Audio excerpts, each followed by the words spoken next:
Welcome to Storybound, where we are hell diving into the first book of Red Rising by Pierce Brown.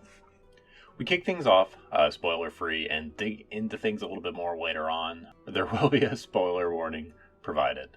Please like and subscribe for more content, and let's dive into this. Red Rising is a sci-fi novel about a character named Darrow.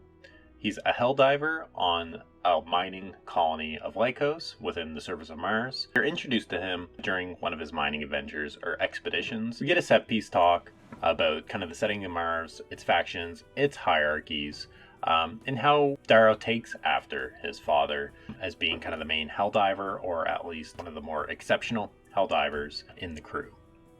We also learn that Darrow is happily married to a woman named Ao. They are fairly young at this point in the story, I think 16. Everything seems great to some extent, somewhat cheerful, but obviously something is not quite right at the beginning of the book. We're kind of waiting for that inciting event to occur. And the novel does a really good job of selling you on it, the way it makes you feel for the characters early on, and I was really bought into Darrow.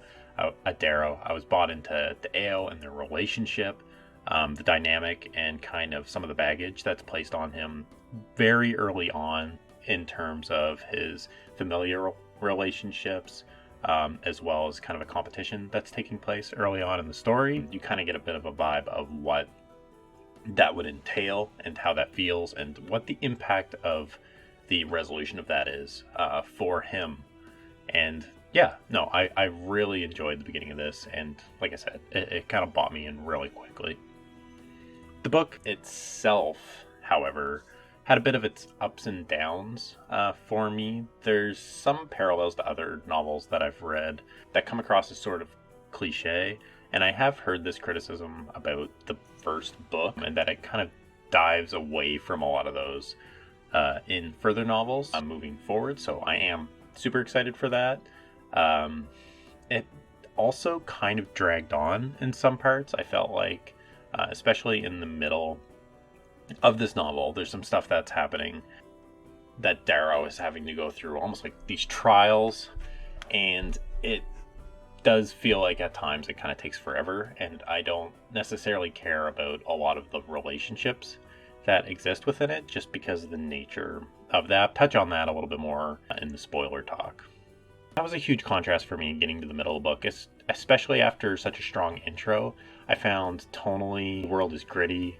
It was kind of awesome, and I loved the stuff happening with the Helldivers, the community, that dynamic with him and his wife, the kind of inciting event that pushes Darrow into this kind of school type event that does mix things up to almost be kind of like a Hunger Games type situation towards the middle of the book. And I guess that section in the middle was a little bit of a letdown after such a strong introduction to these characters that I was just so bought into, and just kind of the sci-fi nature of the intro and the way things were on Mars when the book opened.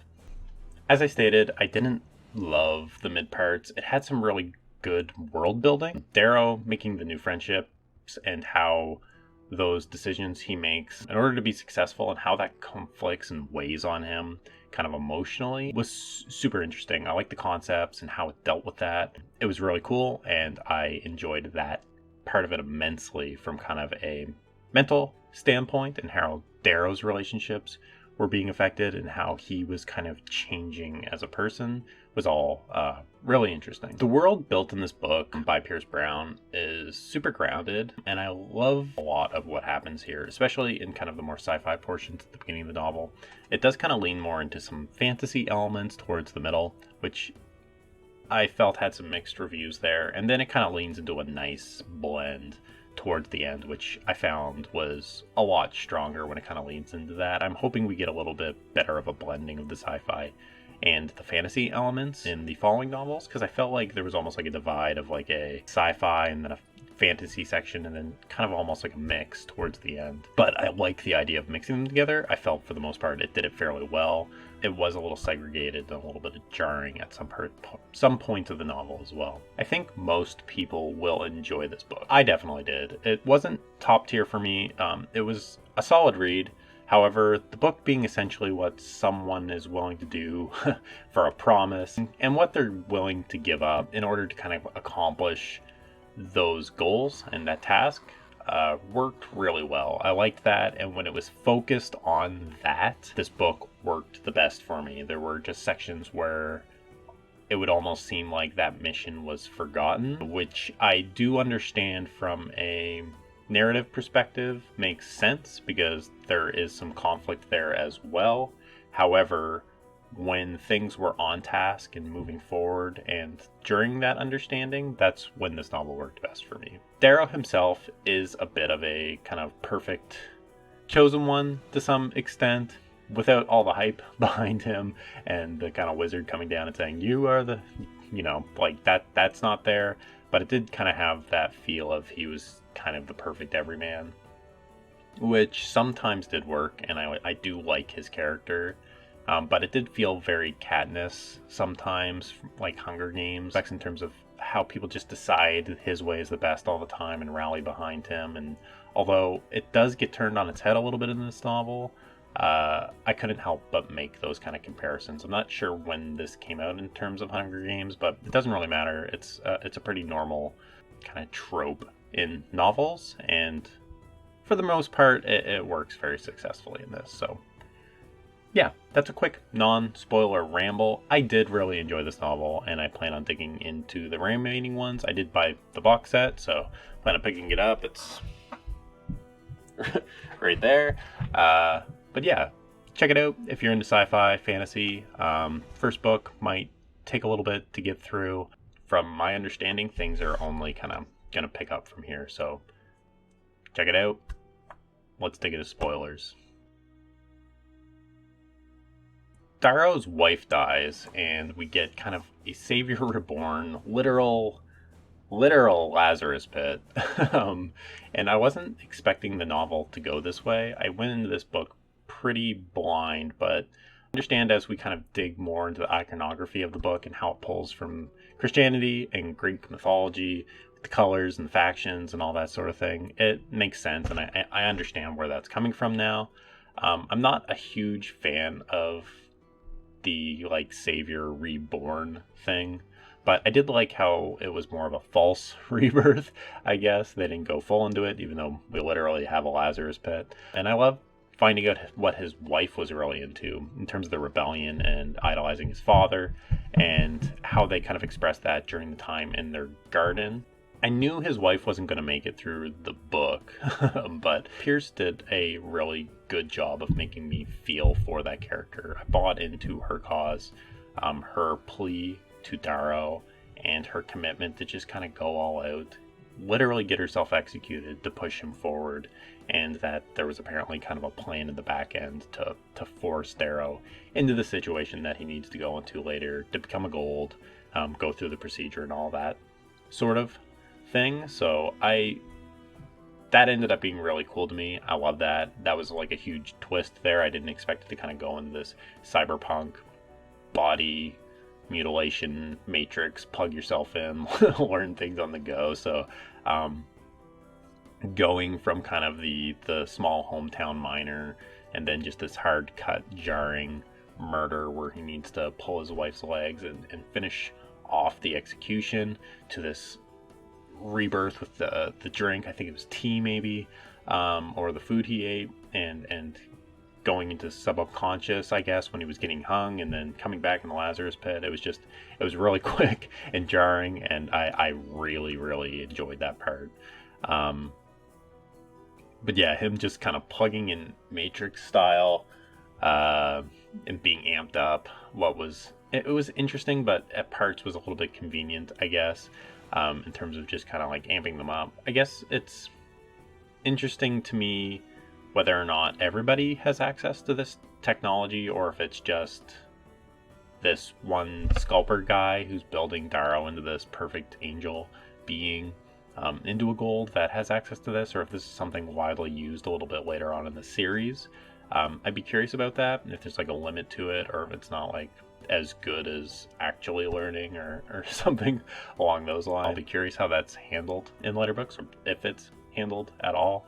What didn't work for me, and I kind of touched on it a little bit earlier, is some of the middle stuff in the kind of the testing between the factions and them going to the school. The school stuff was fine, but once they're kind of like out on the field and testing each other, building up their factions and living in pits all the way up to stealing keeps and, I don't know, essentially playing capture the flag, Hunger Games. The most interesting to me, I didn't care about the relationships because I wasn't sure which ones were going to stick in terms of this whole gold thing. The times when the relationships worked, also times when I got pulled out of it a little bit because Darrow was essentially forgetting his mission, making friends with these people, bonding with these people, and just enjoying himself and actually becoming a gold. And I get that dynamic, and I like the idea of that melding of the two worlds, but I also found myself not caring about the golds because they're still like the bad guys to me, and most of them are kind of shitty people for the most part. And I guess Darrow is also kind of a shitty person for a lot of this book when he's becoming a gold, because he's having those kind of mental conflicts and challenging who he is and the memory of Ao and his mission and why he's there, and wanting to be successful and wanting power and wanting respect and all these things he wanted growing up that he's getting now. That's all cool. I like that dynamic, but there's just something about the length of that competition and where they're dealing with it. And I kind of, as I touched on earlier, I kind of wanted it to stay a little bit more on mission, which I think the rest of the books probably will. And a lot of it, I guess, had to bake in terms of showing that he was forgetting himself and rediscovering his purpose and understanding what he really wanted.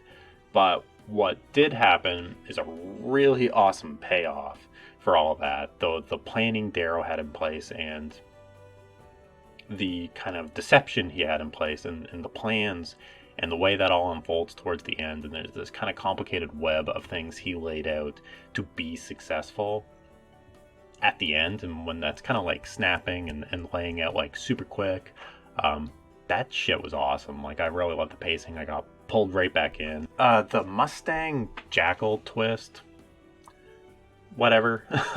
I didn't necessarily need it there. The only thing that did for me is now I'm never gonna trust Mustang in this book. They can get together and get married, and I'm gonna feel like 4 books down the line she's been playing the long con with him. All that did was plant seeds of doubt in me of that character, but we'll see how that plays out. So I didn't love that reveal. I don't know why it was required because it wasn't very long lived. I think there's only about a chapter or two where you're worried like, oh man, is she gonna betray him? Did she steal his stuff? And it was okay, I guess. But yeah, there's a lot to unpack here. Like I said, the middle was a little bit bloated. The whole game dynamics and the rise to power from hiding in bushes wasn't something that wasn't great, but it wasn't something that made me put down the book either. I was still interested in the character and things that were going on, and I was curious to where the story went going forward. Plus, I bought the rest of the novel, so I plan on reading the whole series regardless, but I did enjoy it. What I did love is how Darrow feels, his emotions. I don't care about the everyman stuff because I found emotionally Darrow was a pretty interesting character, and I hope we get a little bit more of that and how he feels and dive into that more moving forward, because I think Darrow could be a really deep character, and we don't get to explore a ton of emotion for a lot of characters in a lot of books. It's very surface level, and I really like the terms of him having to essentially give up his humanity to accomplish this goal that he didn't even believe in when the series started. So I'll be curious to see where that goes, and I'm definitely behind seeing him play out and getting a battle carrier and blowing up some of these golds. So we'll see how that plays out, and if we get to this kind of colossal space battle level. But I'm going into this pretty blind, so I'm not sure what the scope of this series is.